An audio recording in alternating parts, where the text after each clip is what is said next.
जय हिंद साथियों, मैं पारस कुमार आप सभी का स्वागत करता हूं पारस फ्री एजुकेशन में। आज इस क्लास में हम स्टडी करने वाले हैं शिक्षक भर्ती स्पेशल पर्यावरण अध्ययन के मोस्ट इंपोर्टेंट 20 क्वेश्चनों की, जो कि बार बार एग्जाम में पूछे जाते हैं। इसलिए सभी से रिक्वेस्ट है वीडियो कंप्लीट अवश्य देखें। तो शुरू करते हैं साथियों प्रश्न क्रमांक 1 से। यहां पर कहा गया है रामगंगा नदी किस राष्ट्रीय उद्यान से होकर गुजरती है। ऑप्शन है पेरियार, रणथंभौर, काजीरंगा या फिर कार्बेट। साथियों भारत का पहला राष्ट्रीय उद्यान जिम कॉर्बेट राष्ट्रीय उद्यान है, जो कि साथियों उत्तराखंड में है। इसकी स्थापना 1936 में हुई थी और इसी राष्ट्रीय उद्यान से होकर रामगंगा नदी गुजरती है। करेक्ट आंसर ऑप्शन डी के साथ जाएगा। पूछा जाए पेरियार राष्ट्रीय उद्यान कहां पर है, बताइएगा केरल में। रणथंभौर राष्ट्रीय उद्यान कहां पर है, राजस्थान में है। काजीरंगा राष्ट्रीय उद्यान कहां पर है, तो असम में है। और जिम कॉर्बेट राष्ट्रीय उद्यान का पूर्व नाम क्या था, तो बताइएगा हैली राष्ट्रीय उद्यान। ये सारे पॉइंट भाई लोग आप लोग नोट कर लो। यहां से जो 5 से 6 क्वेश्चन बता हुए हैं बार बार एग्जाम में पूछे जाते हैं। चलिए प्रश्न क्रमांक 2 पर आते हैं। जल की बीओडी का अधिक होना दर्शाता है कि, बताइए जल की बीओडी का अधिक होना क्या दर्शाता है। जल प्रदूषण रहित है, प्रदूषित है, जल में घुलित ऑक्सीजन अधिक है या फिर जल पीने योग्य है। साथियों बीओडी का मतलब होता है बायोकेमिकल ऑक्सीजन डिमांड। ये आप ध्यान रखना, एग्जाम में पूछा जाता है। और जल की यदि बीओडी अधिक है तो इसका मतलब है कि जल कैसा है, प्रदूषित है। करेक्ट आंसर ऑप्शन बी के साथ यहां पर चला जाएगा। चलिए प्रश्न क्रमांक 3 पर आते हैं और सभी लोगों से रिक्वेस्ट है वीडियो पसंद आए वीडियो को लाइक और शेयर कर देना और चैनल को जरूर सब्सक्राइब भी कर लेना। भारत के कुछ भागों में मिट्टी का रंग लाल होने का कारण क्या है। बताइए जो मिट्टी का रंग है भैया लाल है भारत के कुछ भागों में, तो इसका रीजन क्या है। मैग्नीशियम की मौजूदगी, फास्फेट की मौजूदगी, फेरिक ऑक्साइड की मौजूदगी या फिर खाद मिट्टी की मौजूदगी। तो मेरे भाई फेरिक ऑक्साइड की मौजूदगी की वजह से ही मिट्टी का रंग है वो लाल है। करेक्ट आंसर यहां पर ऑप्शन सी के साथ चला जाएगा। ठीक है, चलिए प्रश्न क्रमांक 4 पर आते हैं। भारत की दूसरी सबसे लंबी नदी कौन सी है। ध्यान रखिएगा दूसरी सबसे लंबी नदी की यहां पर बात की गई है। ऑप्शन है नर्मदा, यमुना, ब्रह्मपुत्र या फिर गोदावरी। साथियों करेक्ट आंसर यहां पर हमारा ऑप्शन डी के साथ चला जाएगा। यदि आपसे पूछा जाए भारत की सबसे लंबी नदी कौन सी है, तब आपका आंसर होगा गंगा नदी। लेकिन जब दूसरी सबसे लंबी नदी की बात की जाएगी भारत की, तब आपका आंसर गोदावरी के साथ जाएगा। यदि पूछा जाए मध्य प्रदेश की जीवन रेखा या मध्य प्रदेश की सबसे बड़ी नदी कौन सी है, तो बताइएगा नर्मदा नदी है। ठीक है, किस नदी का पूर्व नाम कालिंदी है, बताइएगा यमुना नदी का। ठीक है, चलिए प्रश्न क्रमांक 5 पर आते हैं। गुलाबी क्रांति का संबंध है किससे है। टमाटर उत्पादन से, झींगा उत्पादन से, मांस उत्पादन से या फिर खाद्यान्न उत्पादन से। यहां पर करेक्ट आंसर हमारा ऑप्शन बी के साथ जाएगा। ध्यान रखिएगा जो गुलाबी क्रांति है इसका संबंध है झींगा उत्पादन से है। यदि आपसे पूछा जाए हरित क्रांति का संबंध किससे है, तो बताइएगा खाद्यान्न उत्पादन से है। और पूछा जाए लाल क्रांति का संबंध किससे है, तो बताइएगा टमाटर और मांस उत्पादन, इन दोनों से ही लाल क्रांति का संबंध है। चलिए प्रश्न क्रमांक 6 पर आते हैं। निम्नलिखित प्रदूषकों में से कौन सा जल प्रदूषण का कारण बनता है। CFC। भैया CFC आप सभी को पता है, इससे बनेगा वायु प्रदूषण, ना कि जल प्रदूषण। यातायात से जो धुआं निकलेगा वाहनों से, इससे भी क्या है, वायु प्रदूषण होगा। धुंध से भी क्या है, वायु प्रदूषण होगा। लेकिन यहां पर बात की गई जल प्रदूषण की, इसलिए करेक्ट आंसर हमारा ऑप्शन बी के साथ जाएगा। जो हम कृषि में कीटनाशक और उर्वरक यूज करते हैं, उसका साथ में जो बचा हुआ भाग है वो क्या है, जब बारिश होती है तो क्या है, पानी के साथ मिल जाता है और जल क्या है, प्रदूषित होता है। करेक्ट आंसर ऑप्शन बी के साथ यहां पर चला जाएगा। चलिए प्रश्न क्रमांक 7, रेशा फसलें निम्नलिखित में से कौन सी हैं? बताएंगे आप सभी लोग, क्या होगा यहां पर करेक्ट आंसर। तो भाई मेरे, रेशा फसलें यहां पर क्या होंगी, कपास होगा, जूट होगा और सन। ये तीनों ऑप्शन यहां पर करेक्ट आंसर हैं। तो यहां पर करेक्ट आंसर हमारा ऑप्शन सी के साथ चला जाएगा। क्लियर हुआ ना सभी को? आप सभी लोग भी सारे प्रश्नों के आंसर जरूर दें, जिससे आपको पता चले आखिर आपकी तैयारी कैसी है, आपका लेवल कहां पर कमजोर है। ठीक है, चलिए अगला प्रश्न है, लाल रक्त कणिकाएं जिसे हम आरबीसी के नाम से जानते हैं, बताना है यह किस अंग में नष्ट हो जाती हैं? हेपेरिन, प्लीहा, यकृत या फिर अस्थि मज्जा। साथियों, जो आरबीसी है ये नष्ट होती है प्लीहा में। ठीक है, इसलिए प्लीहा को आरबीसी की कब्र भी कहा जाता है। यदि आपसे पूछा जाए लाल रक्त कणिका का निर्माण कहां पर होता है, तो बताइएगा अस्थि मज्जा में होता है। पूछा जाए जैव रासायनिक प्रयोगशाला किसे कहा जाता है, तो बताइएगा यकृत को कहा जाता है। पूछा जाए किसकी मौजूदगी की वजह से हमारे शरीर में रक्त नहीं जमता, तो बताइएगा हेपेरिन। ठीक है, ये समझिए यहां पर यदि आपने 20 क्वेश्चन पढ़ लिए तो मैं आपके 50 से 60 क्वेश्चन कंप्लीट करवा दूंगा, वो भी साथियों 12 से 13 मिनट के अंदर। ठीक है, जो कि आपको और कहीं नहीं मिलने वाला है। चलिए प्रश्न क्रमांक 9, एक पौधे के विभिन्न हिस्सों में भोजन की गति है जो बताना है किसके माध्यम से होती है? जड़ें, फ्लोएम, जाइलम या फिर पत्तियां। तो साथियों आप सभी को पता है जो पौधे की पत्तियां होती हैं, एक प्रकाश संश्लेषण क्रिया के दौरान अपना भोजन बनाती हैं और उस भोजन को पौधे के विभिन्न भागों तक पहुंचाने का जो कार्य है वो करता है फ्लोएम। करेक्ट आंसर यहां पर ऑप्शन बी के साथ जाएगा।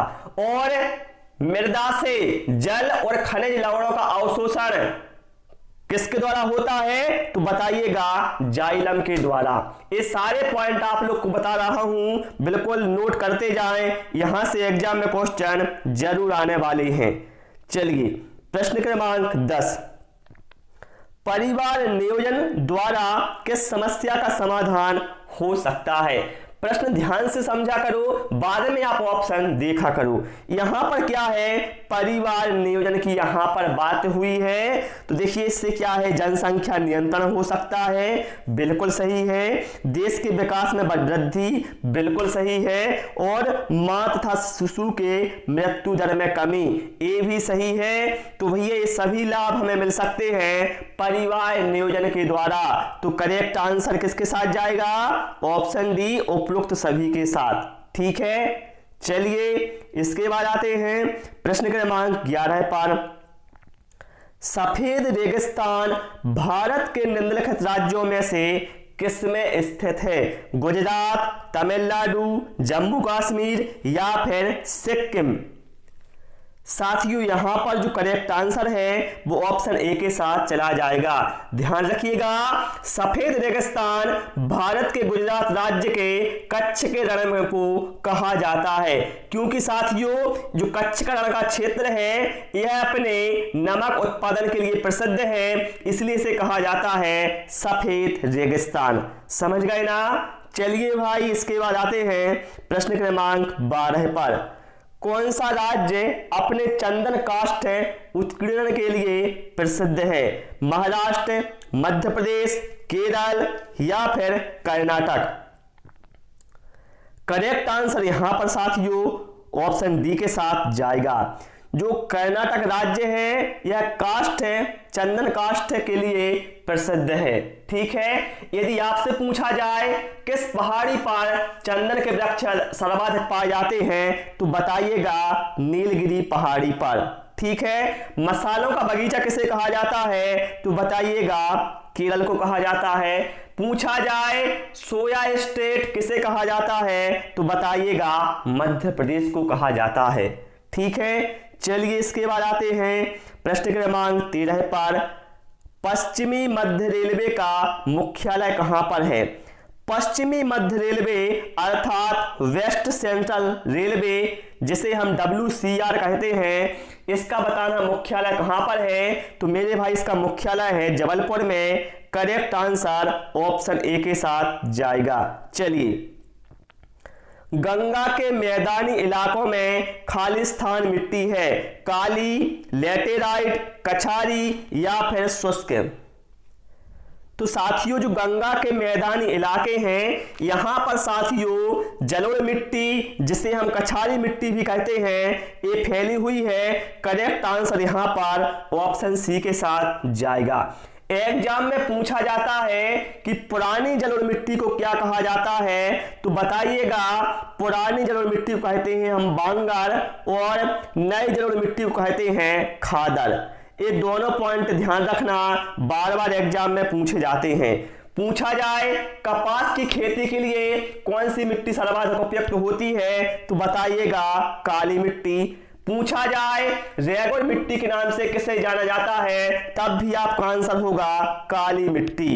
ठीक है, चलिए प्रश्न क्रमांक 15। हमारे सौरमंडल के केंद्र में स्थित तारा कौन सा है?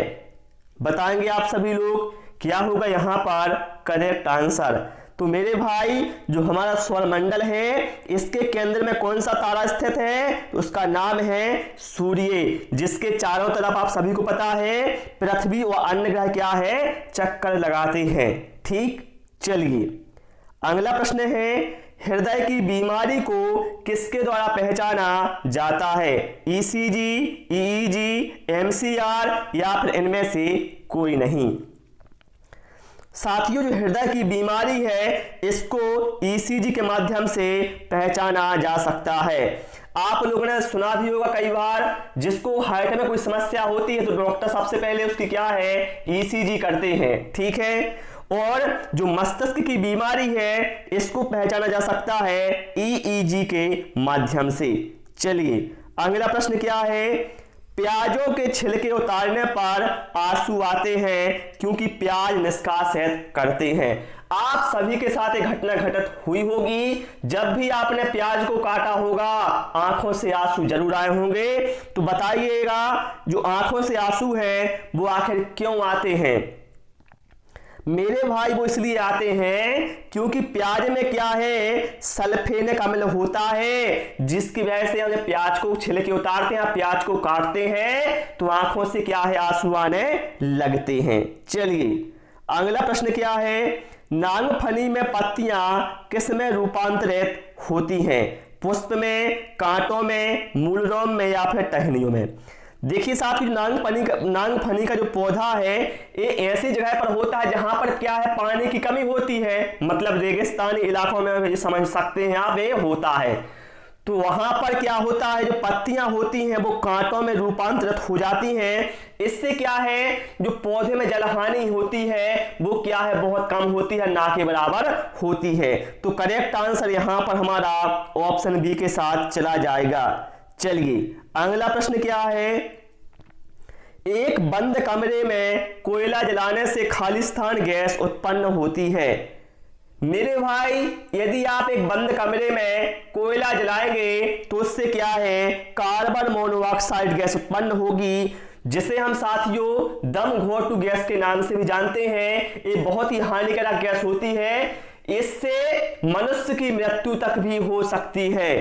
ठीक है, करेक्ट आंसर यहां पर ऑप्शन डी के साथ जाएगा। पूछा जाए आग बुझाने वाली गैस किसे कहा जाता है तब आपका आंसर होगा कार्बन डाइऑक्साइड को। पूछा जाए वायुमंडल में ऑक्सीजन का परसेंटेज कितना है तो बताइएगा 21%। ठीक है, चलिए प्रश्न क्रमांक 20, जैविक मरुस्थल के नाम से किसे जाना जाता है? साथियों यहां पर करेक्ट आंसर हमारा ऑप्शन सी के साथ जाएगा। दामोदर नदी को जैविक मरुस्थल के नाम से जाना जाता है। पूछा जाए पश्चिम बंगाल का शोक किसे कहा जाता है, तब आपका आंसर होगा दामोदर नदी। पूछा जाए अर्धगंगा किसे कहा जाता है तो बताइएगा कावेरी को कहा जाता है। पूछा जाए भारत की सबसे लंबी नदी कौन सी है, बताइएगा गंगा नदी है। और मध्य प्रदेश की सबसे लंबी नदी है नर्मदा नदी। ये सारे पॉइंट जो बताए हुए हैं नोट कर लो भाई, बहुत ही काम आने वाले हैं। तो साथियों इस क्लास में इतना ही। आपको वीडियो कैसा लगा वो आप कमेंट बॉक्स में अवश्य बताएं। Thanks for watching this video.